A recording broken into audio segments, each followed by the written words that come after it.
C'est Dieu qui a créé l'homme et il a tout préparé pour faire face aux besoins de sa créature. La substance de l'homme dépend de Dieu. Il était dans la pensée de Dieu que tout procède de lui. La vie qu'il avait donnée à l'homme devant le nourrir de tout ce que Dieu lui accorderait. Puis l'Éternel Dieu planta un jardin en Éden du côté de l'Orient, et il y mit l'homme qu'il avait formé. L'Éternel Dieu fit pousser du sol des arbres de toute espèce agréables à voir et bon à manger, et l'arbre de la vie au milieu du jardin, et l'arbre de la connaissance du bien et du mal. Genèse 2, 8, 9.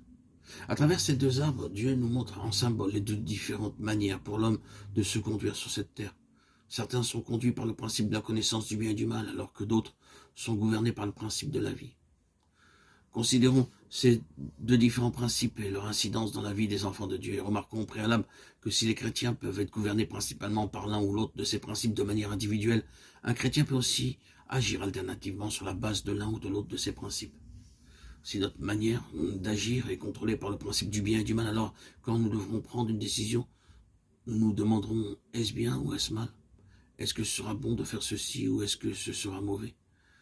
Beaucoup de croyants hésitent avant de faire certaines choses et se posent des questions tour à tour dans une sorte de carrousel mental.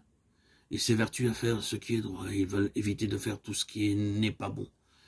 Ils veulent vivre une vie qu'ils considèrent comme étant la vie chrétienne par excellence. C'est pourquoi ils pèsent avec beaucoup de soin toutes leurs actions, ils examinent scrupuleusement chaque situation qu'ils rencontrent. Et ce n'est que lorsqu'ils sont persuadés du bien fondé d'une action qu'ils vont de l'avant. Ils veulent agir d'une manière conforme à l'idéal chrétien. C'est ainsi qu'ils sont toujours attentifs à sélectionner ce qui est droit et ce qui ne l'est pas, et de ne faire que ce qu'ils considèrent comme étant bien. Mais la parole de Dieu déclare, « Mais tu ne mangeras pas de l'arbre de la connaissance du bien et du mal, car le jour où tu en mangeras, tu mourras. » Genèse 2,17. Si nous agissons sur la base d'un prétendu standard élevé qui consiste à rejeter tout ce qui est mauvais pour ne choisir que ce qui est bon, alors ce n'est pas cela le christianisme. C'est seulement vivre sous la loi, c'est agir selon l'Ancien Testament, et non pas selon le Nouveau. Si nous sommes conduits par ce principe, alors c'est là se conformer à une certaine morale religieuse, et c'est déchoir du véritable modèle chrétien. Le christianisme est une question de vie.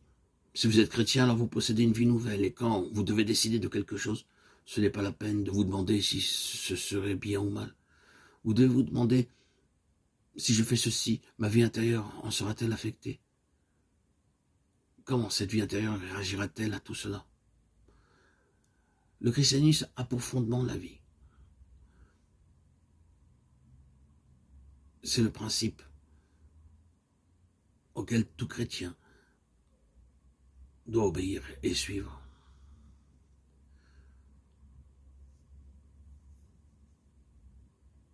Si lorsque vous devez agir dans une certaine direction, la vie s'élève en vous et vous donne une réponse positive, s'il y a cette onction intérieure, 1 Jean 2, 20 et 27, alors vous pouvez aller de l'avant en toute confiance.